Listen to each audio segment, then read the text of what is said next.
الحمدللہ رب العالمین والصلاة والسلام علی اشرف الانبیاء والمرسلین وعلی آلہ واصحابہ ومن سار علی نہجہ الی یوم الدین اما بعد ان رؤی المؤمن جزء من 46 جزء من النبوہ، مومن کا سچا خواب یہ نبوت کے 46ویں حصے میں سے ایک حصہ ہے۔ یعنی کہ جو مومن کا سچا خواب ہے وہ نبوت کا 46واں حصہ ہے۔ اب اس کا یہ قطعاً مطلب یہ نہیں ہے کہ کوئی بندہ سچا خواب دیکھے اور وہ نبوت کا دعویٰ کر دے کہ مجھے نبوت کا ایک حصہ مل گیا۔ یہ تقسیم کی ہے مفسرین نے کہ اللہ کے رسول صلی اللہ علیہ وسلم کو شروع میں 6 ماہ خواب ہی آتے تھے ہر روز، تو 23 سالہ دور نبوت کو 2 حصوں میں تقسیم کیا، یعنی 1 سال کے 2 حصے، تو یہ 46 بنتے ہیں 6 مہینے کر کے، تو یہ وہ 46واں جز ہے۔ نبوت ختم ہو چکی ہے۔ اب ہم آتے ہیں اپنے موضوع کی طرف جو خوابوں کی تعبیر کے متعلق ہے۔ خواب 3 قسم کے ہوتے ہیں۔ ایک اللہ رب العزت کی طرف سے ہوتا ہے سچا خواب، اور سچے خواب زیادہ تر جتنا بندہ نیک تقوی طہارت والا ہوگا اس کو اتنے ہی زیادہ اچھے اور سچے خواب آئیں گے۔ دوسرا سچے خواب ان مریضوں کو بھی آتے ہیں جن کے اوپر جنات یا جادو کے اثرات ہوتے ہیں، کیونکہ اللہ کے نبی محمد رسول اللہ صلی اللہ علیہ وسلم کا فرمان ہے کہ جن شیاطین آسمانوں سے خبریں چراتے ہیں اور وہ کاہن کو لا کر بتاتے ہیں اور وہ اس میں 99 جھوٹ ملا کر 100 کی سٹوری بناتا ہے اور پھیلا دیتا ہے، اسی طرح وہ مریضوں کو بھی دکھاتے ہیں ان کے بارے میں مستقبل کی قریب یا بعید کی کچھ باتیں، تو جن کے بارے میں اکثر لوگوں میں مشہور ہو جاتا ہے کہ یہ بندہ یا یہ بندی بڑے پہنچے ہوئے، ان کو سچے خواب آتے ہیں، حقیقت میں وہ بیچارے بیمار ہوتے ہیں، لیکن یہ اللہ کے نیک بندوں کو بھی اس طرح کے خواب مستقبل قریب یا بعید کے آتے ہیں، کبھی ماضی کے بھی آتے ہیں سچے خواب۔ اچھا، دوسری خوابوں کی قسم ہے مکروہ خواب، جو ہم ناپسند کرتے ہیں۔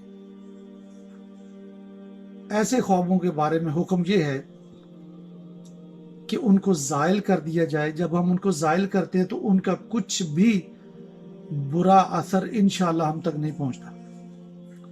زائل کرنے کا طریقہ بڑا معروف ہے، پھر بھی ایک بار بتا دیتا ہوں کہ اپنی بائیں طرف اپنا چہرہ گھمائیے اور 3 مرتبہ تھتکاریے، ایسی پھونک جس میں آپ کے زبان کے پانی کے ذرات شامل ہو، یعنی تھوک اور پھونک تھتکار، 3 مرتبہ تھتکاریے اور پھر 3 مرتبہ اللہ کی پناہ پکڑیے، اعوذ باللہ من شر شیطان و شرہا، اور وہ خواب کا کچھ بھی برا اثر آپ تک نہیں پہنچے گا انشاءاللہ۔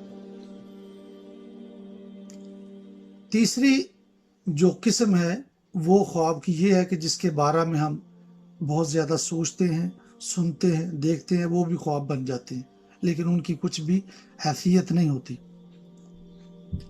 اچھا، اب ان کی تعبیر کا معاملہ،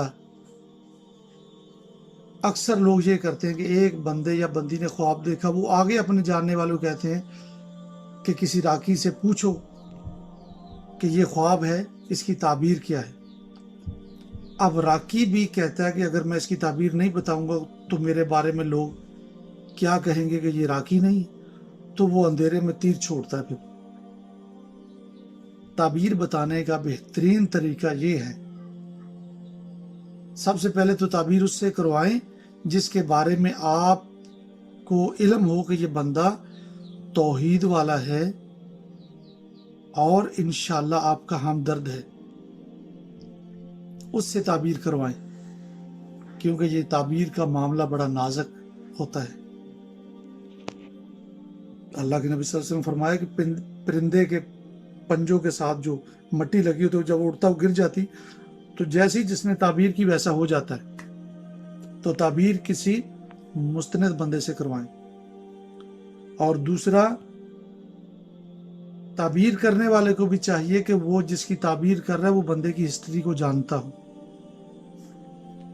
جیسا کہ اللہ کے لیے اعلیٰ مثال ملکہ زبیدہ جو خلیفہ ہارون رشید کی بیوی تھی، وہ ایک بہت مشہور تھی ماشاءاللہ،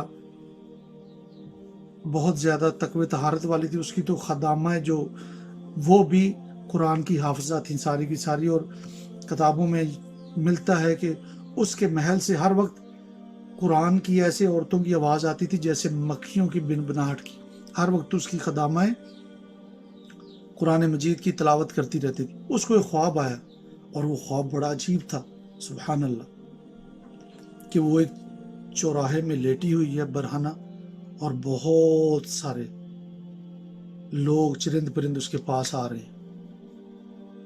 اس کو یہ خواب دیکھا تو بڑی پریشان ہو گئی، افسردہ ہو گئی، تو اس نے اپنی خدامہ کو بھیجا۔ اس وقت امام ابن سیرین رحمۃ اللہ علیہ کا زمانہ تھا، ان کے پاس بھیجا، ان کے قریب تھے، کہ شیخ کو جا کر بتاؤ کہ میں نے ایسا خواب دیکھا ہے، اپنی طرف سے بتانا، میرا نام نہیں لینا۔ تو خدامہ نے جا کر بتایا کہ شیخ اس طرح سے خواب دیکھا ہے۔ تو شیخ نے فرمایا کہ یہ خواب کس کا ہے؟ اس نے کہا بتانے کا حکم نہیں ہے۔ تو کہا پھر اس کی تعبیر بھی میں نہیں کرنے والا جب تک مجھے پتہ نہیں چلے گا یہ حقیقت میں خواب کس کا ہے۔ تو وہ چلی گئی، جا کر کے ملکہ عالیہ کو بتایا کہ شیخ نے اس کی تعبیر نہیں کی، اور انہوں نے ایسا فرمایا کہ جس نے یہ خواب دیکھا ہے اس کے بارے میں بتاؤ۔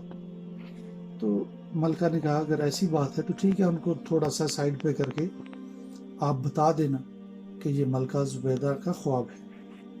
تو وہ دوسرے دن پھر آتی ہیں اور شیخ سے کہتی ہیں کہ شیخ یہ خواب ملکہ زبیدہ کا ہے۔ تو شیخ نے کہا ہاں، یہ اتنا بڑا خواب اسی کا ہو سکتا ہے، تم تو ایک لونڈی ہو، تمہارا کیسے اتنا بڑا خواب ہو سکتا ہے؟ اللہ رب العزت اس سے کوئی بہت بڑا خیر کا کام لینے والے ہیں، جس سے انسان بھی اور جانور بھی اور پرندے بھی فائدہ اٹھائیں گے۔ تو اس کے کچھ عرصہ بعد ملکہ زبیدہ حج کے سفر پر گئی، اور حاجیوں نے ان سے درخواست کی کہ ملکہ پانی کا بہت مسئلہ ہے، چاروں طرف سے حجاج آتے ہیں، راستے میں پانی نہیں ملتا۔ تو ملکہ زبیدہ نے پھر نہر کھدوانے کا فیصلہ کیا، اور نہر زبیدہ کھدوائی، جس سے انسان چرند پرند سب نے فائدہ اٹھایا، اور یہ اس کے خواب کی تعبیر تھی۔ تو بتانے کا مقصد یہ ہے کہ جس کا خواب ہو وہی اس کی تعبیر کروائے، اور کسی ایسے بندے سے کروائے جو جانتا ہو خوابوں کی تعبیر کرنا۔ اللہ تعالی ہم سب کو دین حق سیکھنے اور اس پر عمل کرنے کی توفیق عطا فرمائے۔ وما علینا الا البلاغ المبین۔ السلام علیکم ورحمۃ اللہ وبرکاتہ۔